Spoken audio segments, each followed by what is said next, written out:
Hello বন্ধুরা, welcome to our channel Bong sports আড্ডা। নিয়ে চলে এলাম আরও একটা আপডেটেড ভিডিও। জমে উঠেছে আইএসএল এর লড়াই। আজকে বেঙ্গালুরু এফসির ম্যাচ ছিল উড়িষ্যা এফসির বিরুদ্ধে। আজকে ম্যাচ জিতলেই বেঙ্গালুরু এফসি আবারও কিন্তু মোহনবাগান সুপার জায়ান্টকে হাঁটিয়ে দখল করত শীর্ষস্থান।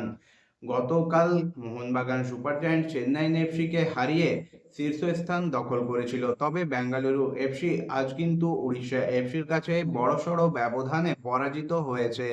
উড়িষ্যা এফসি বেঙ্গালুরু এফসিকে 4-1 গোলে পরাজিত করেছে, যার ফলস্বরূপ বেঙ্গালুরু এফসি শীর্ষস্থানে যাওয়া যেমন হলো না, তেমনি তারা কিন্তু রয়ে গেল দ্বিতীয় স্থানেই। এবারের আইএসএলে কিন্তু দুর্দান্ত ফর্মে রয়েছে বেঙ্গালুরু এফসি। কলকাতার তিন প্রধানকেই তারা কিন্তু হারিয়েছে। এরপর চলে আসবো কালকের ম্যাচের আপডেটে। কালকে মোহামেডান স্পোর্টিং ক্লাব মুখোমুখি হবে জামশেদপুর এফসির। লাস্ট ম্যাচে বেঙ্গালুরু এফসির বিরুদ্ধে ঘরের মাঠে 80 মিনিট পর্যন্ত এগিয়ে থেকেও শেষ পর্যন্ত 2-1 গোলে পরাজিত হতে হয় মোহামেডান স্পোর্টিং ক্লাবকে।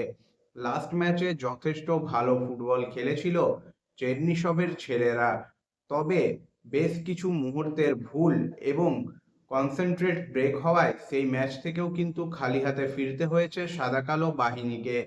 কালকে আরও একটা নতুন ম্যাচ, যেখানে প্রতিপক্ষ জামশেদপুর এফসি।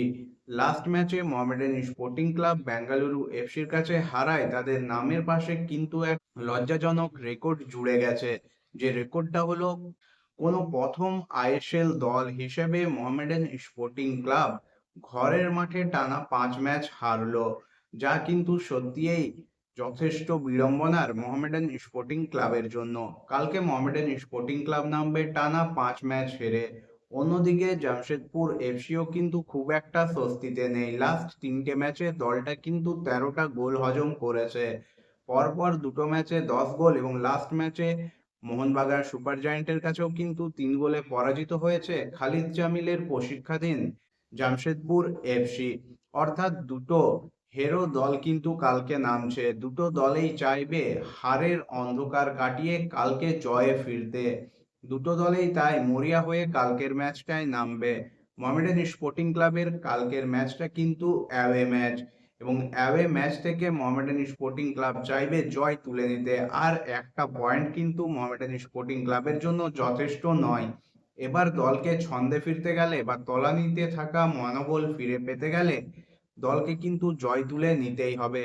দলের খেলোয়াড়দের পাশাপাশি কিন্তু চাপ বাড়ছে চেরনিসবের ওপরেও। লাস্ট ম্যাচে কিন্তু যথেষ্ট ভালো ফুটবল খেললেও বেশ কিছু ভুলভ্রান্তি লাস্ট ম্যাচেও চোখে পড়েছে, বিশেষ করে গোল করার অক্ষমতা। লাস্ট ম্যাচে মানজোকি গোল করলেও তারপর কিন্তু আর গোল করতে পারেনি মোহামেডান স্পোর্টিং ক্লাব। আক্রমণে ঝাঁঝ থাকলেও গোল মুখে গিয়ে খেই হারিয়ে ফেলার রোগ এখনো রয়ে গেছে মোহামেডান স্পোর্টিং ক্লাবের সঙ্গে। অন্যদিকে ডিফেন্সে মাঝে মাঝেই ফাঁক ফোকর কিন্তু বেরিয়ে পড়ছে। তাছাড়া মাঝমাঠ এখনো কিন্তু গুছিয়ে তুলতে পারেনি Mohammedan sporting club.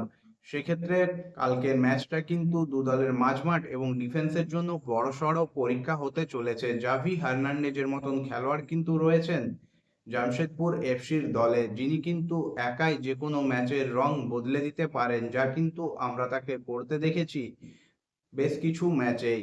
Mohammedan sporting ক্লাবের কালকে লক্ষ্য থাকবে লাস্ট ম্যাচে যে পারফরমেন্স মোহামেডান স্পোর্টিং ক্লাব করেছিল সেই পারফরমেন্সকে ধরে রাখা এবং জামশেদপুর এফসির বিরুদ্ধে একটা জয় তুলে নেওয়া। অন্যদিকে পরপর ম্যাচ হারতে থাকা জামশেদপুরও চাইবে নিজেদের ঘরের মাঠে মোহামেডান স্পোর্টিং ক্লাবের মতো দলকে, যারা কিন্তু লাস্ট 5টা ম্যাচে পরাজয়ের মুখ দেখেছে, তাদেরকে হারিয়ে জয়ের ছন্দ ফিরে পেতে। অর্থাৎ দুটো দলের কাছেই কালকের ম্যাচটা কিন্তু যথেষ্ট কঠিন এবং চ্যালেঞ্জিং ম্যাচ। দুটো দলেই জয়ের জন্য মরিয়া। দুটো দলের কাছেই জয় ছাড়া অন্য কোনো রাস্তা নেই। দু দলের কোচ খেলোয়াড়দের উপর কিন্তু চাপ বাড়ছে। এখন দেখার এই চাপ এবং মনোবল তলানিতে থাকা অবস্থায় দুই দল কাল কত ভালো ফুটবল উপহার দেয় এবং কোন দল একে অপরকে ছাপিয়ে গিয়ে জয় তুলে নিতে পারে। মোহামেডান স্পোর্টিং ক্লাবের সমর্থকেরা কিন্তু যথেষ্ট নিরাশ। যেভাবে দলটা আইএসএলে তাদের অভিযান শুরু করেছিল, তারপর থেকে যে ছন্দপতন হয়েছে, এখনো কিন্তু দলটা ছন্দ খুঁজে পেল না। অন্যদিকে একই কথা বলা যায় জামশেদপুর এফসিকে নিয়েও। তারাও কিন্তু দুর্দান্তভাবেই শুরু করেছিল, তবে তারপরেই তাদেরকেও হোঁচট খেতে হয়েছে। দুটো দলের অবস্থা প্রায় একই রকম। এই মুহূর্তে মোহামেডান স্পোর্টিং ক্লাব কিন্তু তলানিতেই রয়েছে। তাদের থেকে মাত্র 1 পয়েন্ট কম পেয়ে লাস্টে রয়েছে ইস্টবেঙ্গল। ইস্টবেঙ্গল জয় পেয়েছে, এবার দেখার মোহামেডান স্পোর্টিং ক্লাব জয়ে ফিরতে পারে কিনা। বন্ধুরা, তোমাদের কি মনে হয় কালকের ম্যাচে কি জয়ে ফিরবে মোহামেডান স্পোর্টিং ক্লাব? ফিরে পাবে কি হারানো আত্মবিশ্বাস, মনোবল? নাকি কালকেও মোহামেডান স্পোর্টিং ক্লাব সমর্থকদের শূন্য হাতে ফিরতে হবে হতাশ হয়ে? অবশ্যই তোমাদের মতামত তোমরা কমেন্ট করে জানাতে ভুলবে না। আজকের এই ভিডিওটা এই পর্যন্তই। ভিডিওটা যদি ভালো লেগে থাকে অবশ্যই লাইক, কমেন্ট এবং শেয়ার করে দিবে। চ্যানেলটাকে সাবস্ক্রাইব করে নিয়ে নোটিফিকেশন বেল অন করে নিও এইরকমই আপডেটেড ভিডিও সবার আগে পাওয়ার জন্য। দেখা হবে পরের ভিডিওতে।